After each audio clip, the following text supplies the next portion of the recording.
Bapak melihat ini memang kasus ini belum ini ya Pak, ya, masih terus Masih tanda tanya. penyelesaian ini ya Pak ya. Baik berdasarkan pengamatan kami di lapangan, bukan banyak aset-aset ex GPWN yang kemudian ke BPA, yang kemudian saat ini ada di Dijen Kekayaan belum sepenuhnya dioptimalkan pemanfaatannya. Jadi oleh karena itu acara saat ini adalah dalam rangka bagaimana mencari masukan-masukan sebanyak mungkin.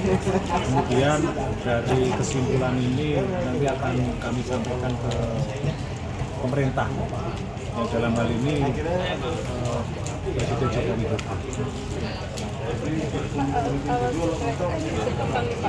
Tadi ada mafia tanah dan berbagai permasalahan pertanahan sendiri, memang begitu apa peliknya ya Pak, karena kita sudah ada undang-undang ini yang dialihkan di Baik, jadi berkaitan dengan persoalan pertanahan, tentu sesuatu yang harus kita terima dengan lapang dada akan berkembang. Termasuk kalau kita berbicara hari ini temanya persoalan aset tapi juga berkembang pada persoalan yang berkaitan dengan konflik, sengketa maupun kejahatan pertanahan. Ini sesuatu yang wajar, dan mari masukan-masukan ini kita terima, kemudian kita jadikan bahan untuk bagaimana memberikan masukan kepada yang berwenang, termasuk kepada kami sebagai anggota DPR. Dan tentu kami juga mempunyai fungsi legislasi, kemudian juga ada fungsi pengawasan. Ini akan saya lakukan dengan optimal. Hanya kalau saya melihat persoalan saat ini, yang paling mendesak untuk bisa dorong bersama-sama bagaimana niat baik Presiden Joko Widodo ini kita dorong lagi untuk bisa menyelesaikan banyak kasus tentang pertanahan, termasuk di dalamnya aset-aset ekonomi dengan mengeluarkan peraturan pemerintah dan undang-undang. Kenapa harus demikian? Karena kita tahu sesuai dengan pasal 7 Undang-Undang 12 tentang hierarki peraturan perundang-undangan. Kalau ini diselesaikan dengan PP atau Perpres, tentu akan bertabrakan dengan ada beberapa undang-undang. Jadi oleh karena itu pikiran saya ini harus diselesaikan secepatnya dengan Perpu. Ketika nanti terjadi konflik tafsir, tentu Perpu itu karena undang-undang yang lahir belakangan akan menjadi kebijakan yang bisa dipedomani bersama. Kemudian yang tidak kalah pentingnya bahwa ketika kita berbicara sengketa pertanahan, konflik pertanahan, kemudian kejahatan pertanahan, sebenarnya kalau pemerintah mau fair, itu warta itu dijadikan itu sebagai dokumen publik. Jangan sampai itu merupakan satu dokumen yang dikecualikan. Ini sebenarnya roh daripada bagaimana mengurai persoalan-persoalan pertanahan yang akhir-akhir ini muncul.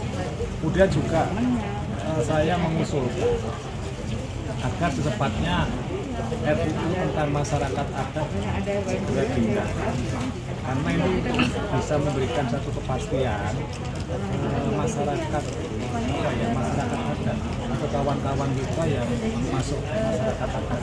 Karena kita tahu bersama bahwa pencabutan tanah-tanah rakyat, tanah-tanah adat di luar Jawa ini benar-benar terjadi. Bahkan kami itu dapat informasi ada salah satu korporasi pemegang hak hanya sekitar 5.000 hektar, tetapi kenyataan yang dikerjakan itu lebih dari hampir 10.000 hektar. Itu kan satu persoalan bagaimana negara ini harus hadir. Kemudian yang terakhir, saya ingin mendorong agar negara ini kuat, negara ini tegas. Jangan sampai negara ini seolah-olah kalah dengan korporasi. Karena itu saya mohon kepada teman-teman media untuk terus-terusan bagaimana dibantu untuk mempublikasikan hal yang seperti ini. Jadi agar apa? Agar prinsip dasar negara hukum ini benar-benar bisa lahir di Indonesia. Kalau saya sebagai orang Jawa,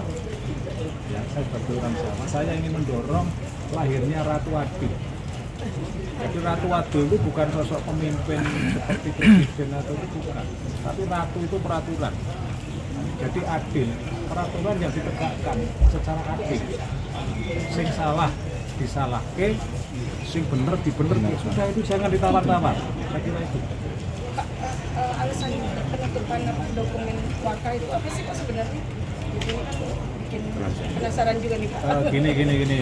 Jadi Warka itu adalah dokumen yang menjadi dasar terbitnya sertifikat.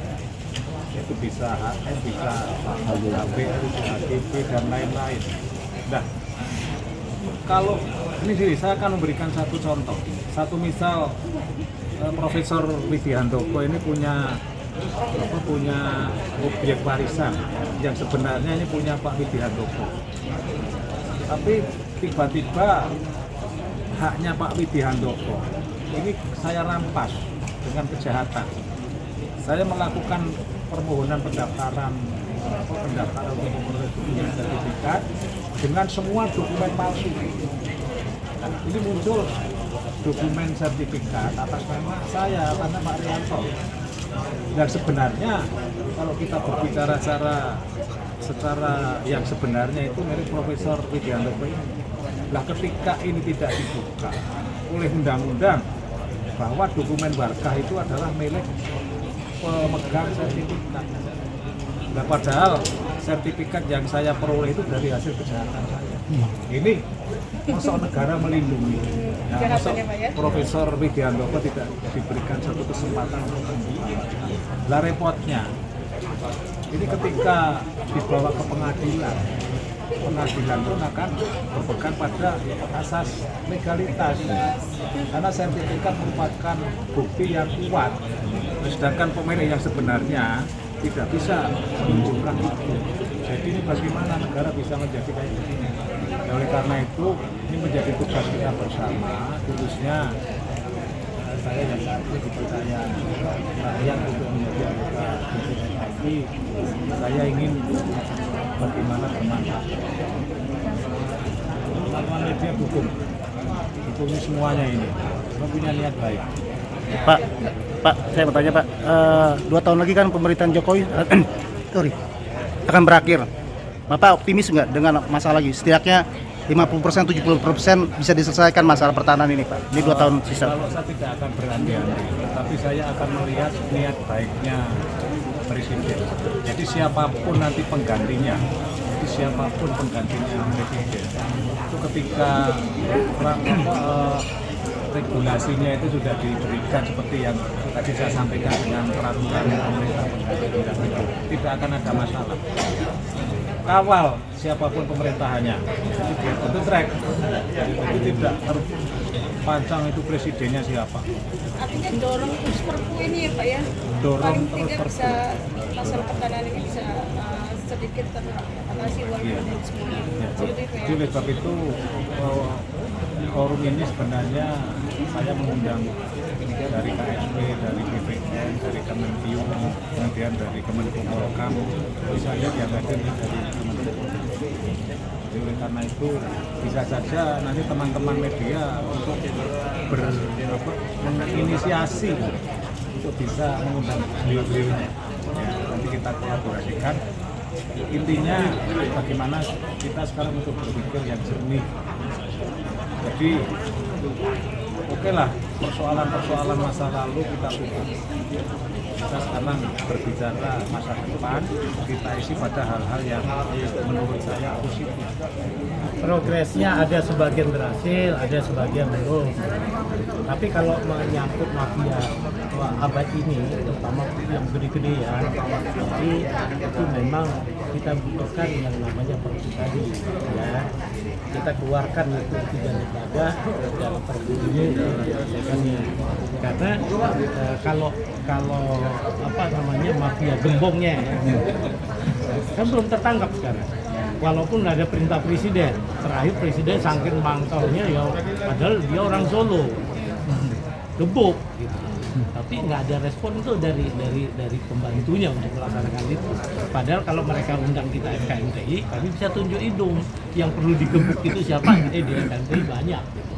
Nah, by data ya, kita tidak itu. Nah, oleh sebab itu kita dorong terus, terutama dari teman-teman rekan media, mari kita bela. Lalu Anda catat bahwa hari ini tanah kami nanti tanah-tanah anak cucu kita makin besar dia, makin menguasai oligarki ini, makin bahaya buat keturunan kita. Oleh sebab itu, mari kita dorong kembali kepada undang-undang pokok agraria nomor 5 tahun 60. Ke atasnya lagi, ya, kita tuntut negara untuk hadir melaksanakan Undang-Undang Dasar 45 ya, bukan 2002 hasil amandemen, bukan 45 pasal 33, kembali lagi kepada pasal kepada sebetulnya apa, Pancasila itu kan ada keadilan sosial bagi seluruh rakyat Indonesia.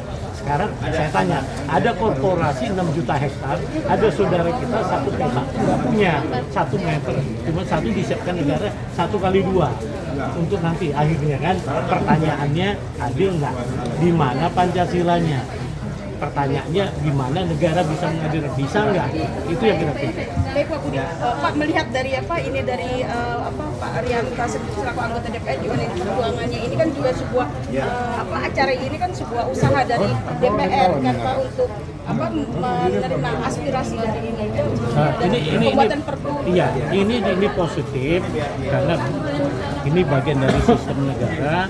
Beliau nanti perwakilan kita mendorong untuk perpu itu secepatnya dilaksanakan. Saya kira itu. Pak Budi tadi Bapak Dengan Girik gimana Pak? Masih banyak kan sudah. Pak Budi terima kasih. Ya. Jadi kalau Girik itu kan sudah dibahas dalam Undang-Undang nomor 8 peraturan pemerintah 18 itu yang tadi disebutkan ya, di blade pertanahan. Itulah kita perjuangkan. Kalau ada 2 nih, kita bisa kejar pendaftaran Girik itu secara sistematis seluruh Indonesia sehingga undang-undang itu Girik itu tidak tereliminasi oleh undang-undang, karena di perintah pada peraturan pemerintah itu kan 5 tahun nih dikasih waktu nih. Nah, artinya 5 tahun ini bisa selesai tidak? Kan banyak yang masih yang iya betul. Iya.